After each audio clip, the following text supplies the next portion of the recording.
Hello and welcome to this general election debate for U.S. Senate. This debate is sponsored by Clean Elections, the state's nonpartisan voter education agency. My name is Nohelani Graf. And I'm Steve Goldstein. We'll be co-moderating today's debate. Thanks to a partnership with the Clean Elections Commission, the Arizona Media Association, and Bitfire Studios, we're working to make sure these 2024 debates are the most accessible in Arizona history across local TV stations, radio stations, and digital platforms, including support from local newspapers. Before we get to the rules for this debate, we want to pause and invite both candidates to the stage. Democratic candidate Ruben Gallego and Republican candidate Kari Lake.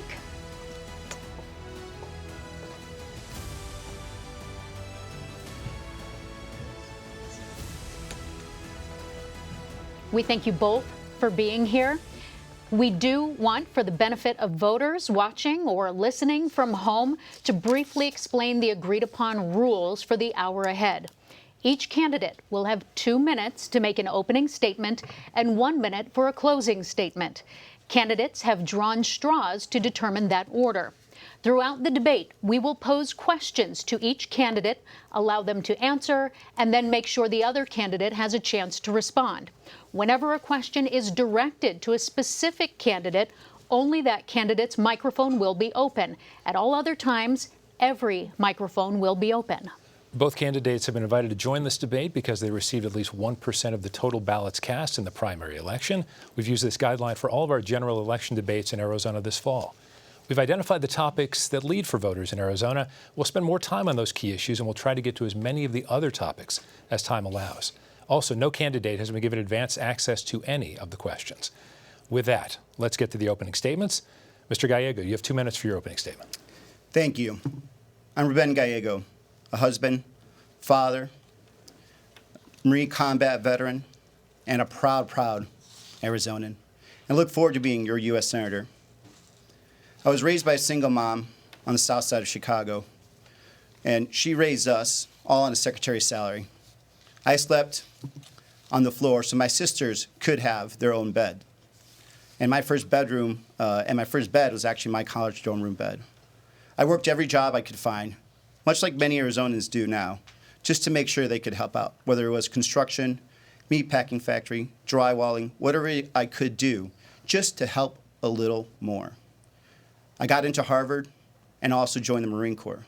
Enlisted, went to Iraq and served with the best men I've ever met. Lima Company 325. And there, I saw some of the hardest days of combat and lost some close friends. But I did learn that in war, there are no Democrats, no Republicans, just young men and women trying to live one more day and be better Americans. And that's what I've learned this whole time I've been traveling the state. Talking to Democrats, Republicans, they just want a better future. By contrast, we're going to see and talk to somebody who has really failed the basic test of honesty. She has lied to Arizonans about the 2022 election. She has said that she still is the rightful governor of Arizona. She has lied about fellow Republicans to the point where they had to go get bodyguards because of all the threats that she created. We are at a crossroads, Arizona. We need to make sure that we ensure our water rights, we continue this great growth in infrastructure, and that we actually protect abortion rights. That's where we need to go. And that's the options we have in front of us. Okay, thank you. Kari Lake, you have 2 minutes, please. Arizona, it's so good to be back with you where our relationship began, right here in your home. And thank you for tuning in tonight for this important debate. It reminds me of the day I drove into town in 1994. I was 24 years old. I bought a house for $88,000, a 3-bedroom home. Arizona was affordable back then. Arizona was safe back then. And Arizona was a place everyone wanted to come to live. And now, unfortunately, we're not seeing that anymore. Arizona has become unaffordable and unsafe because of career politicians who have voted against our needs and what's important for our safety. We are going to be hearing tonight from somebody who's undergone an extreme makeover, to quote an old TV show, somebody who has voted with the most radical Democrats in Washington, D.C. to tear open our borders that were delivered to him in a safe way. with President Trump securing our border, who has torn apart our economy, and who has made our children and our lives less safe. And so tonight we're going to watch as somebody tries to reinvent himself, somebody who used to be a member of the Progressive Caucus, somebody who has destroyed the very congressional district that he has served for the past 10 years, where homelessness is on the rise. It's the fastest growing homeless population, where quality of life is diminished. We want to get back to the days where Arizona was affordable and safe. And when we put America first, we can do that. We need to put our country over our party.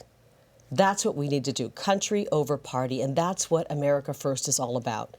Unfortunately, for the man I'm standing on the stage with tonight, he took an oath to protect us from enemies foreign and domestic, and we've seen enemies coming across our border.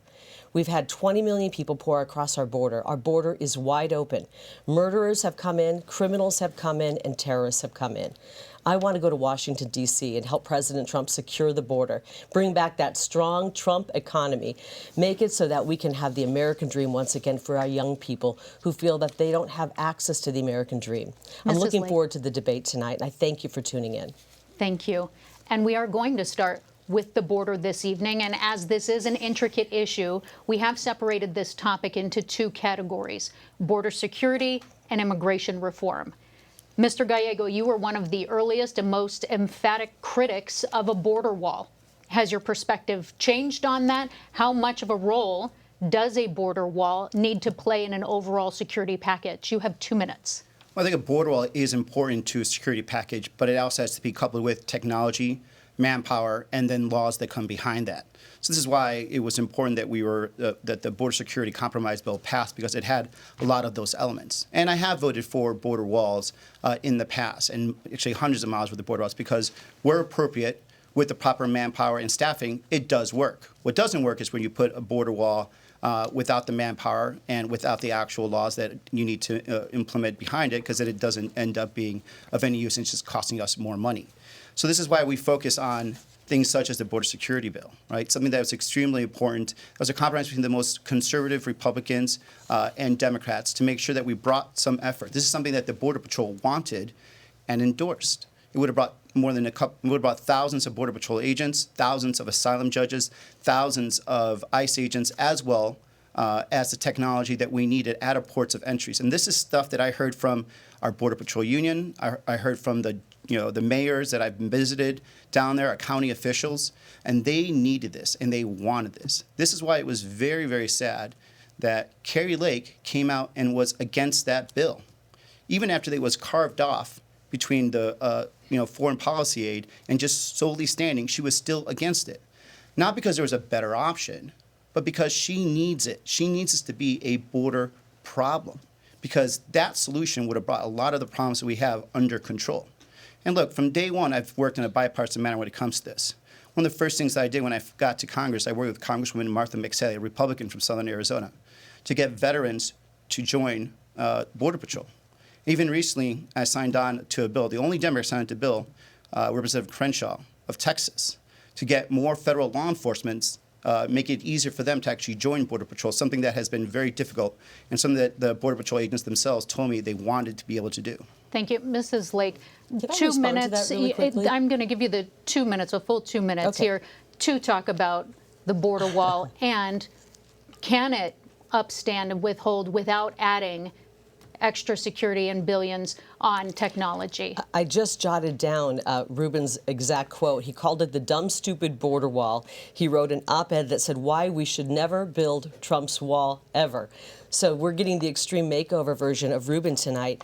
Ruben has voted against border security every step of the way. Remember, I covered the state for 27 years. I was in your home, and all that time we watched as career politicians said they were going to secure the border and give us border security, and they never did until President Trump came along and actually secured the border, but he had to do it with one hand tied behind his back because people like my opponent were fighting him every step of the way, would not give a penny for that border wall. That border wall keeps us safe. We've seen it here in Arizona because we've seen those areas where the border wall is there and people aren't coming through. Where there are gaps in it, people are pouring through.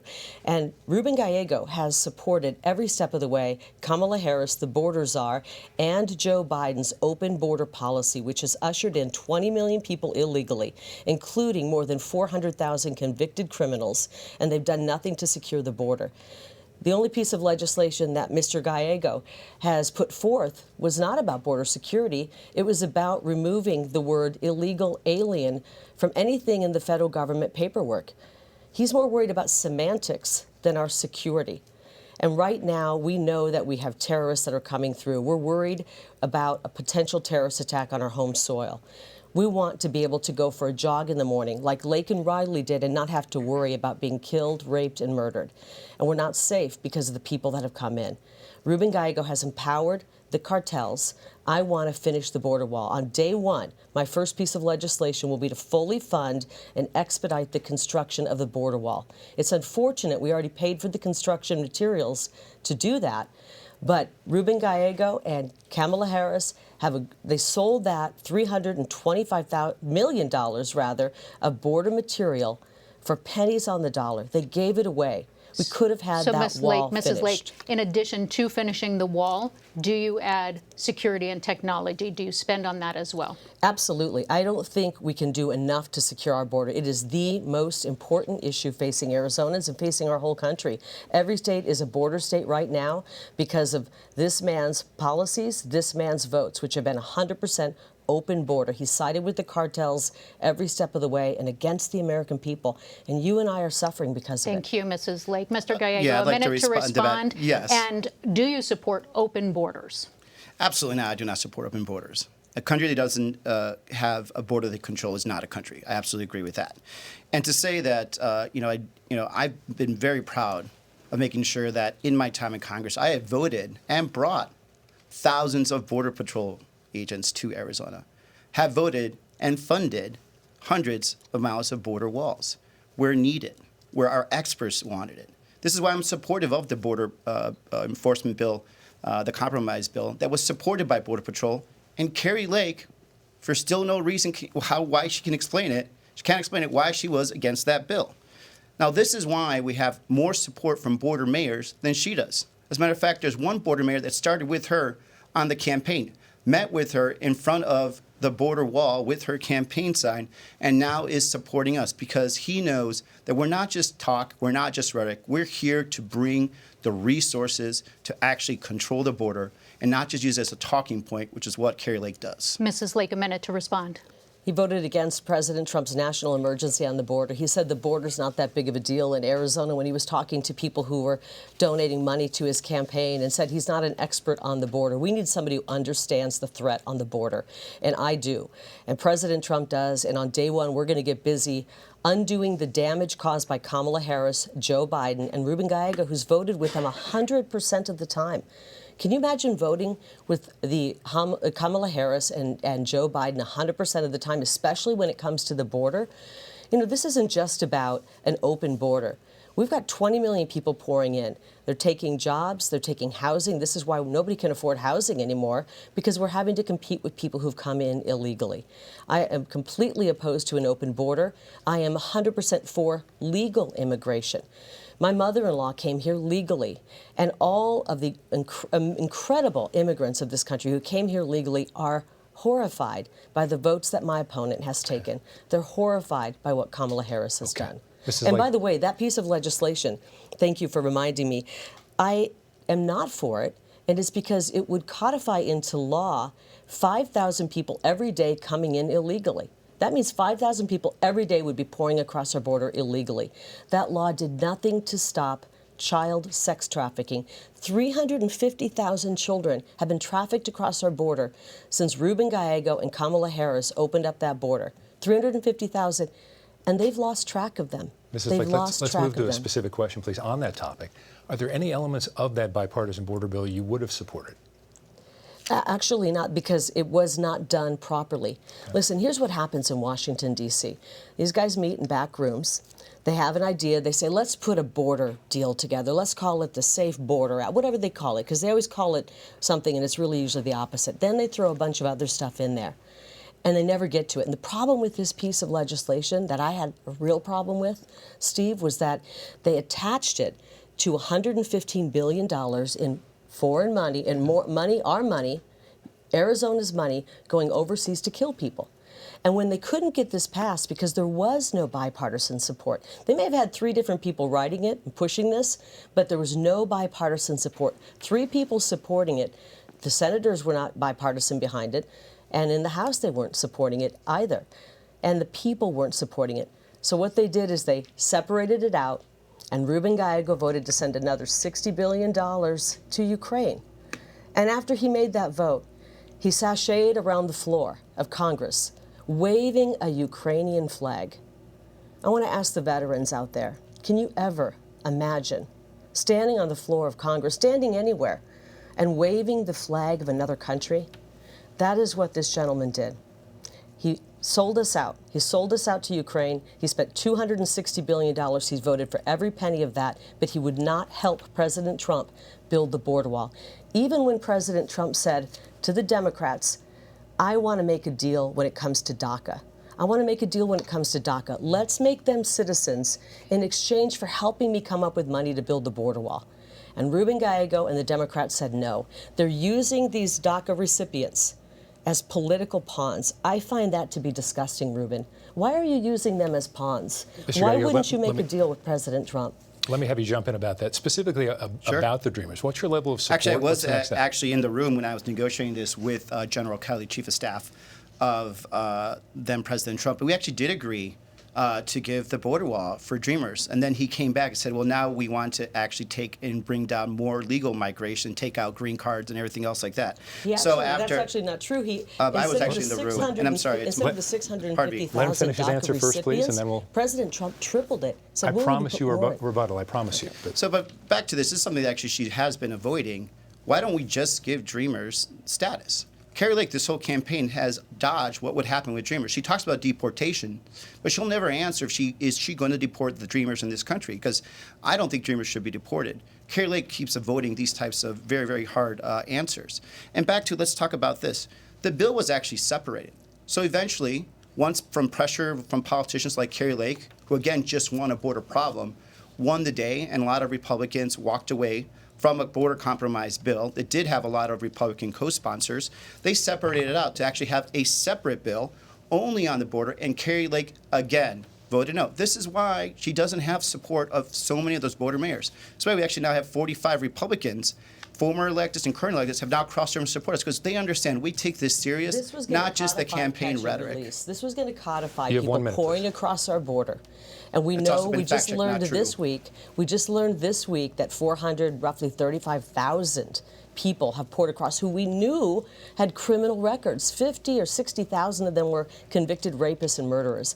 This piece of legislation was a disaster. It would have codified catch and release. I do have a solution. It's called H.R. 2, and it will secure the border. That, along with constructing the border wall quickly, which we can do, and then dealing with the people who've poured in during the Biden invasion, the 20 million people who have come in unvetted into our country. We must deal with them. In order to save our homeland, we must send them back to their homeland. I'm talking about the people who came in unvetted in the past 3.5 years. I'm not talking about the Dreamers. I'm talking about the people who came in the past 3.5 years. Do you want to keep them here? Do you want to deport any of the people who've invaded our country in the last 3.5 years, Ruben? Do you want to deport any of Do you want to deport any of them? 30 seconds. Yes, actually, we should have a proper deportation proceedings. But I also think that we shouldn't deport Dreamers. Kari Lake, again, is avoiding it. All 20 million of them? There's not 20 million Dreamers. So, but let's be clear. Yeah, let's talk about the Dreamers. You had a chance to make a deal. You are not made clear. You had a chance to make a deal and you used them President Trump right now is saying that he's going to pawns. deport. She says she's going to deport people. Will you deport Dreamers? Just be honest, yes or no? No, Dreamers are not. President Trump wanted to make a deal when it came to Dreamers. You said no. Unfortunately, the radical Democrats, like my opponent, would rather use people as political pawns. I want to secure the border, and we're going to do that. And right now, we've watched as people like Laken Riley's life have been snuffed out. We've watched as 100,000 people a year are taken from us because of fentanyl poisoning. And he's allowed the cartels, he's empowered them to continue to funnel fentanyl in. And Mrs. Lake, I would like to ask, through August of this fiscal year, Customs and Border Patrol reported more than 2 million people caught crossing illegally or deemed inadmissible. 500,000 pounds of drugs seized at ports of entry. What is the bigger threat to you, the flow of migrants or the flow of drugs? 1 minute. They're both terrible. It's a war against America. We have an invasion of people coming in. And I remember seeing video of they look like soldiers coming in. Soldiers from other countries coming and pouring across our border.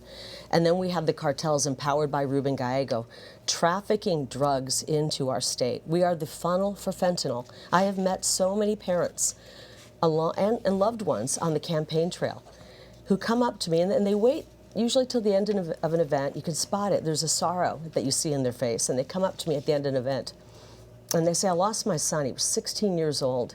He took a half of what he thought was a Xanax pill. And he's not with us. A 20-year-old daughter, a young mother. We are losing a generation of people. We're losing an entire generation of young people. And you should know better, Ruben.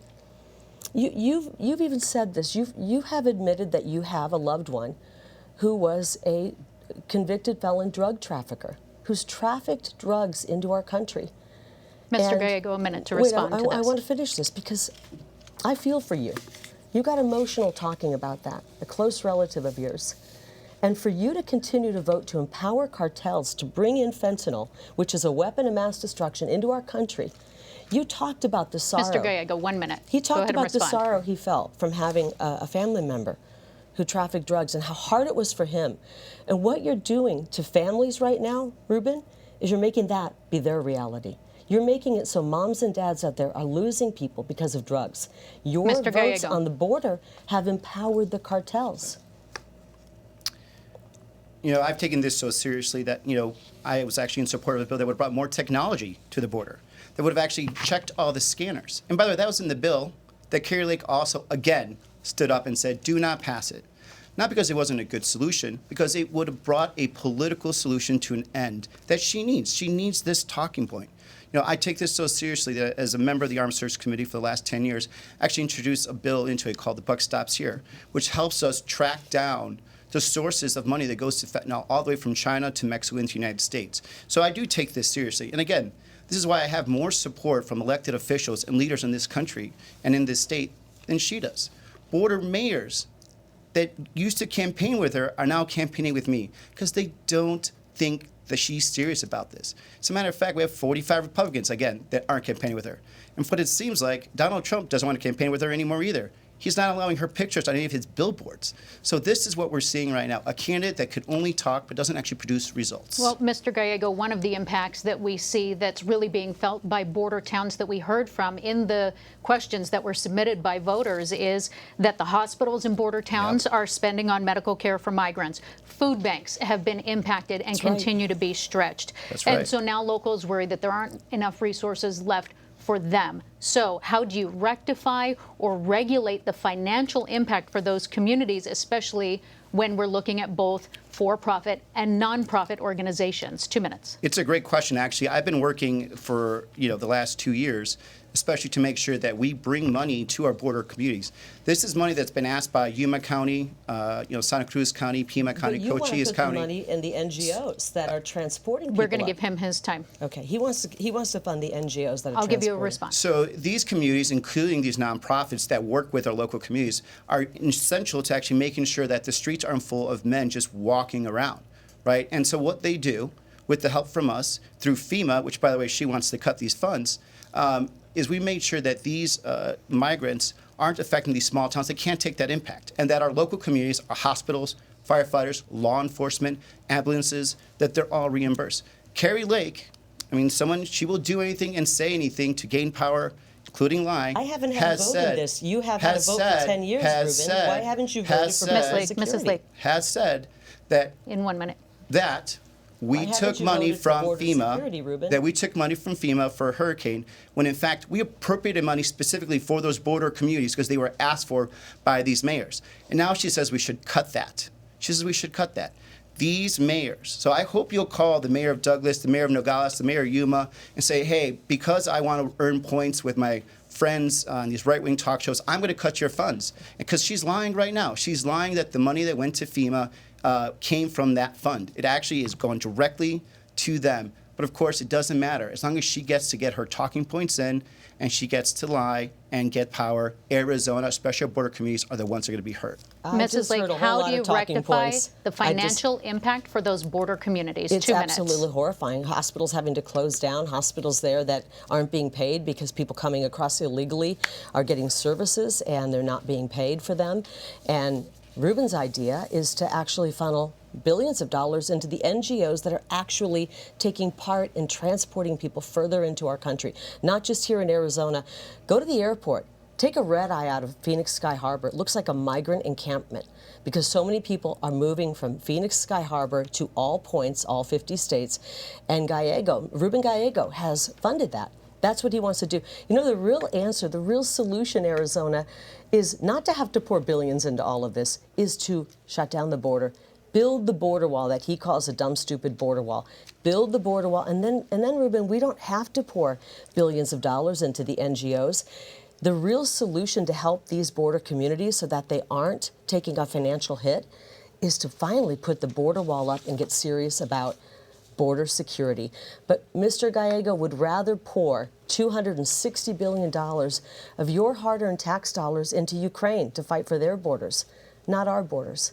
I want to protect you. That's why President Trump, my good friend, has called me Border Kari Lake. I love the nickname, and I'm going to go there to Washington, D.C. and help him build that border wall and secure the border. We can't afford what Kamala Harris and Ruben Gallego have done. Can you imagine he's voted with them 100% of the time for an open border? We're not safe because of it. Fentanyl's falling into the hands of our young people. It's affecting our economy. If you're out there working 1 or 2 jobs, when you bring 20 million people in, they're going to work for peanuts, especially under Ruben Gallego's plan, which is to pay for their housing and give them an EBT card with thousands of dollars on it to pay for their food.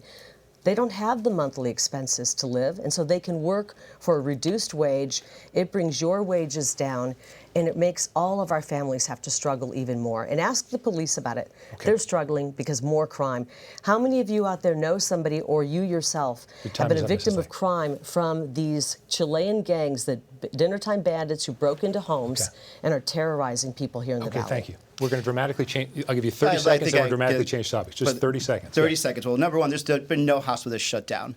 This money has actually been requested by the communities. This money has been requested by Nogales, by Santa Cruz. They've asked us to work with these nonprofits to release the pressure that they have. She would literally leave these towns abandoned. No, I would have you secure not the visited? border. I would Why secure have you the not border. visited them and talked to them? You've been to Mar-a-Lago more than you have to the border. If you had been to the border and actually talked to these towns, talked to these nonprofits, talked to these mayors, they would tell you, we need this or else we're going to have chaos. But you have you're more interested in the talking point. She wants the talking point and says she wants a solution. And Arizona's going to get hurt. Arizona's going to get hurt. You have hurt Arizona. I've been to the border we've more given you a times. chance on this. I've been to the border more times than you've probably been to Arizona. Mr. Gallego, let's switch topics to abortion, reproductive rights. If you were in the Senate, would you either vote to make abortion codified in the U.S. Constitution, or would you vote for a ban, or would you find somewhere in the middle? Do you think federal officials, federal government at this point should be involved in this issue at all? I would codify Roe. Okay. It is absolutely abhorrent that my 15-month-old daughter has less rights and control of her body than her mother and then her grandma.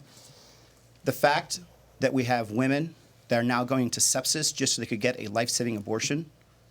We have women that are traveling with their daughters that are victims of rape out of state so they could get an abortion. A 10-year-old baby girl, victim of incest, had to leave her home state and the comfort of her family to get an abortion. And the reason we need to codify that is because people like Kari Lake are the ones that make this a dangerous situation. This is a person who only 2 years ago, actually less than 2 years ago, said the 1864 territorial law, a law that said if you were an abortion provider, it was a mandatory 2-year sentence, and it had no exceptions for rape or incest, was a great law. She said it was a great law. She said she was thrilled when Roe was overturned. And then when she was disappointed to find out that the 1864 law, again, the one that had no exceptions for rape or incest, was not going to get enforced, she said, well, I hope the sheriffs will do their jobs. Can you imagine? It's not true. We have it on tape. These are all your words on tape. Can you imagine Sheriff Joe Arpaio enforcing abortion laws? This is who Kari Lake is. She has told us what she would do. She said it. She said she was thrilled when Roe was overturned. And so, do we want politicians like Kari Lake to be involved in these very, very difficult decisions when they should be left to the woman, To the the doctor, states. and the family? Okay, Mrs. Lake, you have 2 minutes. It should be left to the states. I agree with Ruth Bader Ginsburg. She said this should be a decision left to the states. Everyone knew it was unconstitutional. And Arizona, and I want to speak to the women of Arizona. I'm the only woman on this stage right now. I don't think I'm standing next to a woman. And so I understand how difficult these choices may be. And we have the choice as Arizonans to decide what our abortion law will be. It's going to be up to us, and we're going to decide in November when we go and cast our ballot. And Ruben Gallego wants to take that choice away from us. He wants to take it back to the federal government in some back room with Chuck Schumer and decide what our abortion law will be here in Arizona. It's going to be up to us. I want us to have that choice, and whatever the law ends up being, whatever our choice ends up being, I will respect. I come from a large family. I'm the youngest of 9. And we had 8 girls, so I know a lot about women. I have a daughter myself, and I want to make sure that we have the choice to decide what our abortion law is here in Arizona. He knows, and Steve, you know this as well, we're running for federal office. This isn't going to be decided in the Senate. This is not. And I will tell you this, I will never pass a federal abortion ban, nor will I approve or vote for federal tax dollars being used for abortion. But here's what I will do, because I'm a mother and I care deeply about women.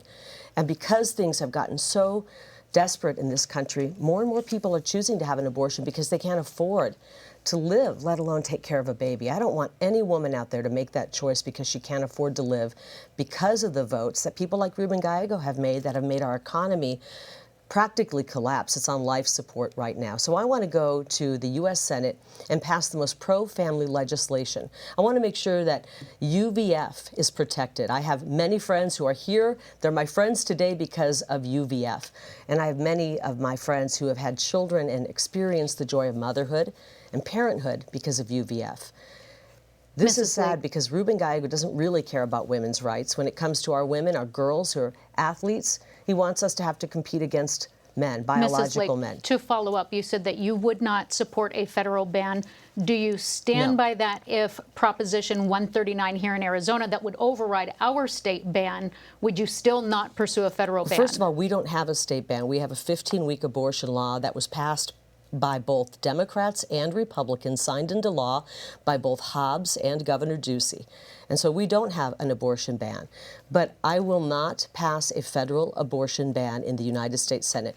Ruben Gallego wants to take the choice away from us. He doesn't really care about women's rights. If he cared about women's rights, first of all, I'm astounded that he actually knows the difference between a woman and a man, because I thought there were, 147 different genders. I do care about women's rights. I come from a family of women, and I have a daughter of my own and many nieces and nephews. And I care about Laken Riley's right to exist and live and be safe. But his votes have caused it to where people are pouring across our border, dangerous people, taking away the lives of women. I care about the ability for our daughters to be able to participate in athletics. He doesn't want that. And he doesn't care about your First Amendment right to the women out there who might disagree with him politically. He wants to censor you. So let's talk about women's rights. Women care about a lot of different issues, Ruben. I know you spent, $40 million on attack ads regarding abortion. Think of how many lives could have been saved and how many women could have been helped with $40 million. And think about what we could have done to help make our country a better place with all those attack ads. Mr. Gallego, Yes. I'm going to give you a minute to respond, and I also want you to clarify, because you said you would vote to uphold Roe on a federal level. So that means that states can only intervene in the 3rd trimester. That's correct. We'd go back to what were the protections we had for the last 50 years on Roe. Now, Kari Lake also, I think, misspoke, to give her credit, where she said that the 15-week ban is good, and it's not a ban. There's also, within that current law, no exceptions for incest and rape. So again, we're going back to what she originally was saying not too long ago, when she said this very restrictive law that had no exceptions for rape or incest, that would have jailed providers was a great law. Someone that was willing to look at a mother and say, I know your daughter was raped, but she does not have a right to an abortion. She was willing to say that just 2 years ago. And now we're going to trust her? We're going to trust her now? I mean, this is the same person that's still lying about winning the 2022 election. And yet we're going to trust her. She's failed the basic test of honesty. Why would we trust her with our daughters? Mr. Gallego, Mrs. Lake, I'm going to ask really you quickly? specifically. I want to ask Can you I just about respond real quickly to 30 what he seconds. said? He acts like he cares about us. I want to speak to the women out there, but when you look at his character and his background, he has been harassing women and being disparaging toward women from the very beginning. When he worked at City Hall, he had a complaint about a hostile work environment and being hostile toward women. He went over to the legislature, he had a sexual harassment filed against him in the legislature. People go crying out of his office. This is a man who is putting on his Extreme Makeover Act, and what you see behind the scenes is not somebody who cares about Mrs. women. Lake, we want to get some specifics for voters Sure. because you did mention that you have a plan to support those catch services. So things like state foster and adoptive services, mental health services for women in postpartum care. What is your plan to support those services? I'm so 1 glad minute, you please. mentioned that because that gets mentioned so infrequently in this discussion. You talked about we've talked about abortion, but we haven't talked about adoption. And there's so many families out there who would love to adopt a child. I just saw a statistic and it broke my heart.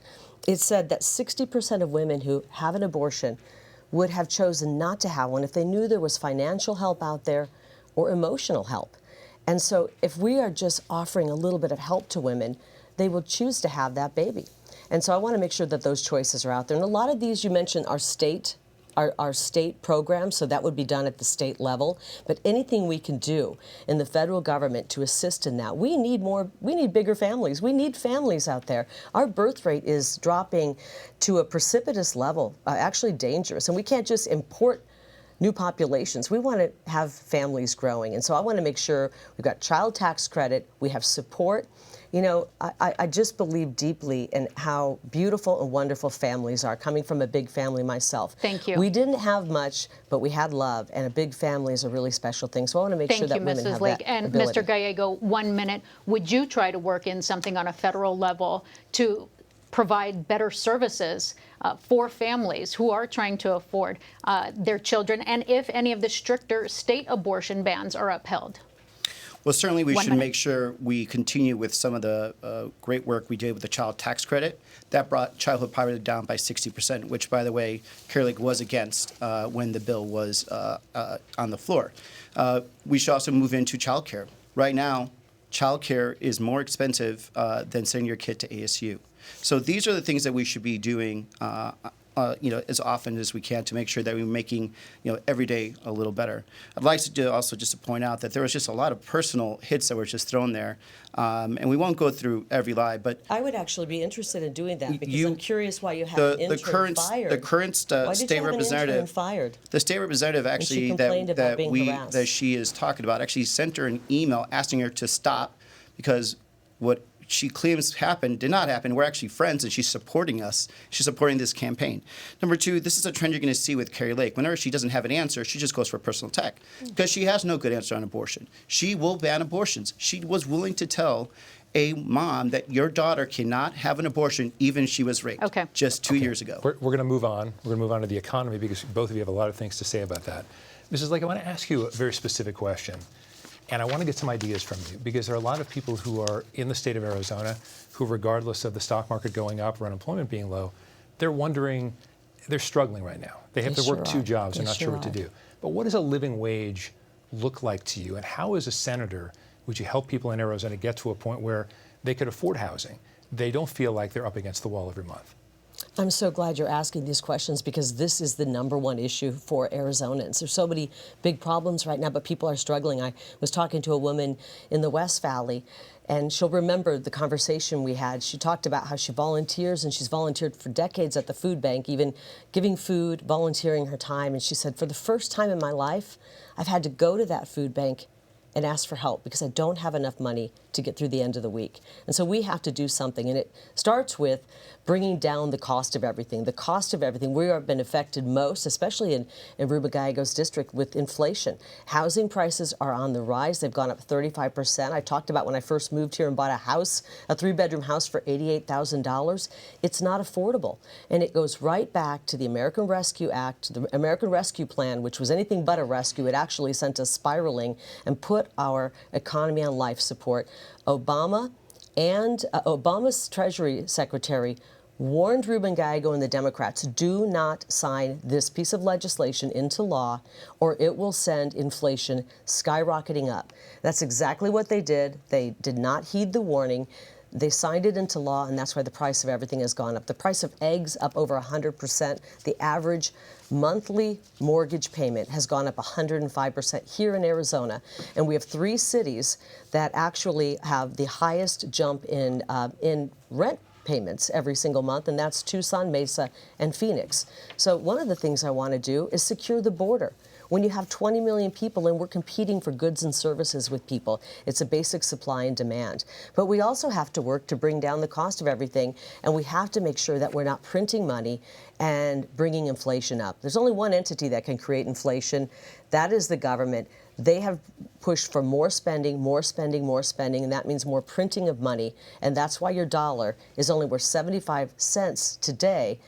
It was worth $1 under President Trump. It's only 75 cents under Kamala Harris. 1 minute to respond. How do you make living more affordable for your constituents? Well, first of all, the minimum wage should be $15, and it should be pegged to inflation, so it actually keeps moving up. Number 2, you fight inflation by actually looking at how you can bring down costs. Number 1, we have a big opportunity right now. We need to stop the merger of the grocery stores in Arizona. By allowing Kroger and Albertsons to merge, they're going to have 70% of all grocery store controlling customers. That'll raise prices. And we already saw a lot of the grocery stores already gouging our consumers. Kari Lake, by the way, went on record and says she didn't think there was any gouging of consumers at grocery stores, even though executives from these grocery stores under oath said they did do it. But we also need to continue doing some of the things that we have done. We've passed legislation that mandates that our government negotiates the prices of prescription drugs. We've capped insulin at $35. Next year, seniors, they're going to have their prescription drugs capped at a total of $2,000. That's the kind of stuff we're going to do. And then we have to make sure we fight these big corporations that are taking up 1/3 of all the homes recently. And by the way, Kari Lake wants to allow them to keep buying those homes, and then now she's going to give them a tax cut next year. All right, I need each of you a 30-second answer on this. Trump tax cuts, would you vote to extend them? Yes, I would. And by the way, you're about to see the extreme makeover version of Ruben. He's going to say he's now for the Trump tax cuts when he's been against them. We're not only going to extend the Trump tax cuts, we're going to make sure that we're not making anybody who's a senior citizen on Social Security pay taxes on their Social Security check. No more taxes on tips and no more taxes on overtime. We got to stop printing money like it's going out of style. That's what Ruben Gallego, Kamala Harris, and the Democrats have done. And we're going to start cutting back on the wasteful spending in the government. It's outrageous what they want to spend money on. For example, I gave you 30 seconds. I apologize. 30 seconds on tax policy, Mr. Gallego? 30 seconds. We need to keep the middle class portion of the tax cuts. The tax cuts to the corporations that made billions of dollars of price gouging, those need to go up. She actually wants to give them a bigger tax cut than they already have. That's ridiculous. Arizona, we need to negotiate. We need to also make sure we also need to bring in a child tax credit as part of that Trump tax cut. But giving more tax cuts to people that haven't been paying their fair share and price gouging our Arizonans at the same time is unfair, and Kari Lake will do that. Thank you. Mrs. Lake, I'm going to ask you because you mentioned it specifically. You mentioned Social Security specifically. Yeah. How do you maintain it? Because Arizona has one of the highest populations of seniors, and they're worried about this. How do you maintain Social Security without privatizing it? 30 seconds, please. I want people who are on Social Security to know you have paid into that. That is an insurance benefit you've paid into, and we are not touching that. Ruben Gallego, Kamala Harris, and the Democrats will decimate it.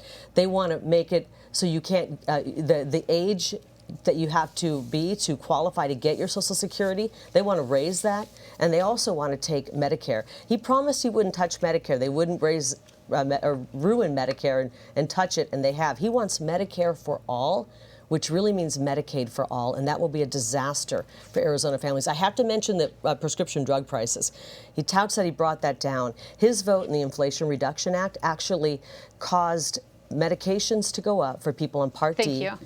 57% increase in price. Thank you. Because of Mr. his Gallego, vote. I'm going to give you 1 minute to respond to that and also talk about Social Security. Sure, and this has been fact-checked. We did not support, did not raise Social Security. As a matter of fact, we've actually increased the solvency of Medicare by negotiating for drugs. For the first time, our pharma has to negotiate for the cost of drugs to our seniors. The fact that she wants to keep that, I don't even know where to go with that. Social Security has to be saved. I've been working since the age of 14. The money that I put into Social Security when I was working in the meatpacking factory is the money that I've earned. My mom's about to join the community too. She's about to be retired. I want her to have Social Security, and there's so many Arizonans that rely on it. But the way to do that is to be realistic. We need to raise the cap when it comes to security. People that make more than $400,000 a year are going to have the caps raised, and that's going to increase the solvency and payout of Social Security 100% all the way to 2060. That's how we bring security. That's how this is done. And this has been checked by economists, and that's the best way you could do that to make sure it happens. This is have like a we'll give you 30 Democrat seconds, president. please. He's got a Democrat president. I think we have a Democrat president. I don't know, frankly, who's running the country right now. But why haven't you done that, Ruben? We've had a Democrat president. Your first day on the job. Actually, do your have a first day bill. on the job was 10 years ago. So I actually And do you have a haven't done bill, Social Security Act of 2100, that exactly does that. And love to have the Republicans not stop the bill and filibuster it also. But of course, I'll continue working on that. And this is the difference between me and Kari Lake. Like, I actually try to work on things. She just has talking points. So just talk and not really know what she's saying. Well, it's interesting because he's voted with Kamala Harris and Joe Biden. Arizona, you got to know this. He's voted with Kamala Harris and Joe Biden 100% of the time. He wants to act like he's bipartisan. He was the leader of the Progressive Caucus. That's where all the ideas that we scratch our head and go, who came up with these crazy ideas, come from. This is like, I'm going to cut you off so we can move on to other topics. Okay. We're almost running out of time. So, 2 hottest summers in recorded history, last couple of summers in Phoenix. Whether it is human caused or whether it is cyclical, there certainly is a climate difference going on here in Arizona. What are some ideas you have to make sure we're ready to have enough energy and enough water here in the state if, in fact, we do get hotter? Well, I wouldn't do what the Democrats did, which was take a great energy policy that President Trump had put in place and decimated on day one, hour one, like Joe Biden did with the support of my opponent. We definitely can't do that. We need to bring back and start building the Keystone XL pipeline and continue, as President Trump says, to drill, baby, drill. I want to look at all sources of energy. We absolutely need plentiful energy that's inexpensive and reliable. We want reliable energy. The price of electricity has gone up some 30%. I was reading an article the other day of a woman who's a retiree who has to keep her house at 83. She keeps the windows and shades closed because she just can't afford to cool her house. We need to bring the price of energy down. And unfortunately, with the moves the Democrats did right when they got into office, it caused a spike in energy prices. Only now are they realizing they're in trouble, and they're starting to drill once again.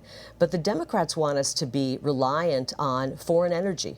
Foreign energy with Middle East and Venezuela. They don't want us to have our own energy. We've got to look at all sources of energy. I want to look at everything. Everything should be on the table to use that's, like I said, cheap and reliable.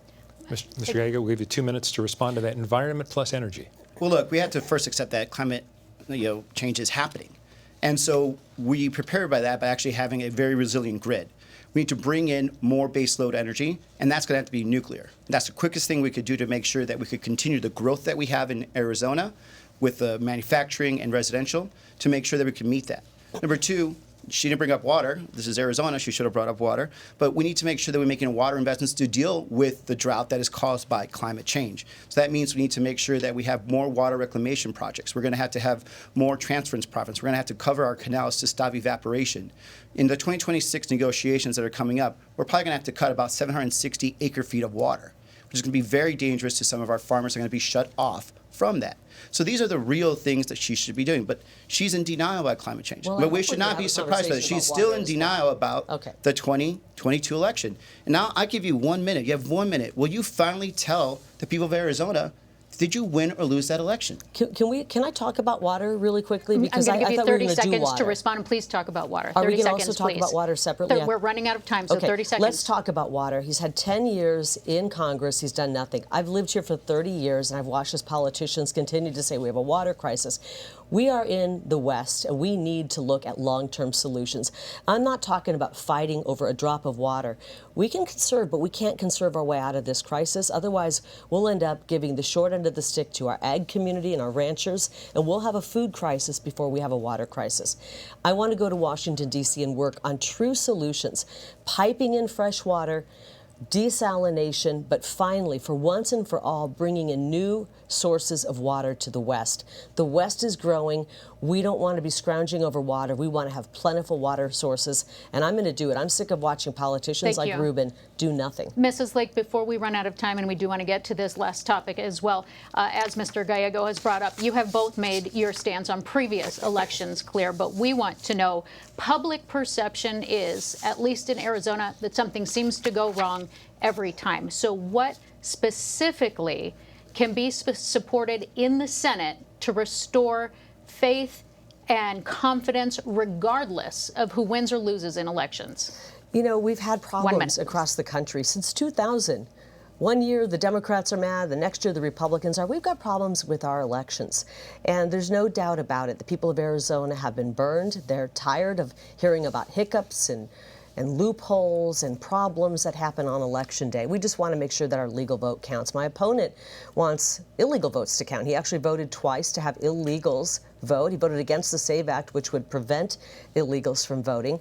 I want every legal vote to count. I don't care if you are the most liberal Democrat or the most conservative Republican, or where most of Arizona is, somewhere in between. I want every legal vote to count. My solution would be, let's get back to something closer to what we used to have.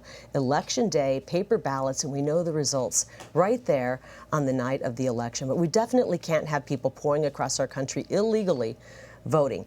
Not only does he want to let them vote, he wants to give them all asylum. And we've got to stop this nonsense at the border and restore our country. 1 minute to respond. This is Kari Lake. Whenever she doesn't have an answer, she goes to the border to a personal hit. Number one, this has already been fact-checked. I'm not for illegals voting. Number two, this is a person that has shown no leadership and has been quite the opposite. She has caused harm to Arizona. She's caused harm and has made it a laughing stock, and that's dangerous. She has 14 lawsuits. She's currently suing to be reinstated as governor. She has caused Stephen Richer, a Republican, a good Republican, to have to go get private security because of all her threats that she caused upon him, to the point where he sued for defamation, and she admitted that she lied about him. Now she's just waiting for the judge to say how much she's going to have to pay him. And Bill Gates, another Republican, and Clint Hickman. So this is what we're talking about. She just also said that she wants to get rid of vote by mail. So what we're seeing here is Kari Lake, again, who still has not accepted that she lost the 2022 election. She is dangerous to Arizona. She will say anything. She will do anything to win. But Arizona is the one that is losing right now. 30 seconds. How do you address public perception when it comes to elections and feeling confident? Well, what you do is what you actually have seen Secretary of State Fontes, Republican county supervisors, as well as county recorders. You show leadership. You go and you go through the process. You work in a bipartisan manner to actually instill trust and have people learn about the process, not actually do what Kari Lake does. She exploits it. She has a nonprofit to fight the steal, but we don't even know what she's been using the money for. As a matter of fact, she's still holding up the judge in terms of discovery so he could see how much she owes Stephen Richer for lying about the election. Right, thank you. And 30 seconds to respond. I've never lied to the people of Arizona. I want to put that out right now. Unfortunately, we're watching the great, extreme makeover of Ruben Gallego, but I've never lied to the people of Arizona, and I just want to have honest elections. I apologize. I want to make sure that I get to your closing statements. My vote to count and your vote to count. Because it is time. Our time is up, so we want to get to your closing statements. Make sure that you have that full minute to keep us on time. We will politely cut you off when we get to the end of the minute. Mr. Gallego, you do have the first closing statement. Your time starts now. Well, thank you, Arizona. Look, I'm a very lucky man. I'm just lucky to be born in the best country in this world. And, by all accounts, I shouldn't even be here. My mom raised us alone. And, through real belief in the American dream and a real want to succeed, I got to where I am. And my sisters. We have doctors, we have teachers, we have businesswomen in our small family. And we are a true story of the American dream. And I want every Arizonan to be able to fulfill that and have that opportunity. But you have dangerous situation. We're at a crossroads here. We have dangerous leaders like Kari Lake who will lie to you. She's still lying to you right now. She is trying to take away your vote and disrespecting you by saying that she still won the 2022 election. How could you trust someone like that who's willing to lie to you all the way to the end? This is better. Arizona, we are better than this. And we are a great state that's going to be becoming greater if we work together and not divided. That's your time. Kari Lake, Thank you have you. 1 minute. Arizona, thank you for tuning in tonight. And I'm looking forward to being your next U.S. Senator and bringing back a strong, secure border, that strong Trump economy where everybody was doing better no matter what color your skin, what neighborhood you were from, what your political ideology is. We want to make sure we have a strong economy once again. We want to fully fund our police. My opponent called to defund the police when he was marching in the BLM riots and calling police officers racist and actually the bad guys. And that's very unfortunate. I want every police officer and their family to know I fully support you. We will fully fund the police. We're going to need you to make our streets safe again after all of the crime that's poured in with an open border. On day one, we're going to get to work to secure the border. We're going to get the criminals who've invaded our country out, and we're going to bring back that strong, thriving economy. And I want to tell something out there if there's any kiddos watching. I don't want you to worry. I want you to dream really big. I want you to know that we're going to turn this country around and your American dream will become reality. Thank you both for being Arizona. here tonight. We appreciate your time. And that is all the time that we have, and we thank you for watching.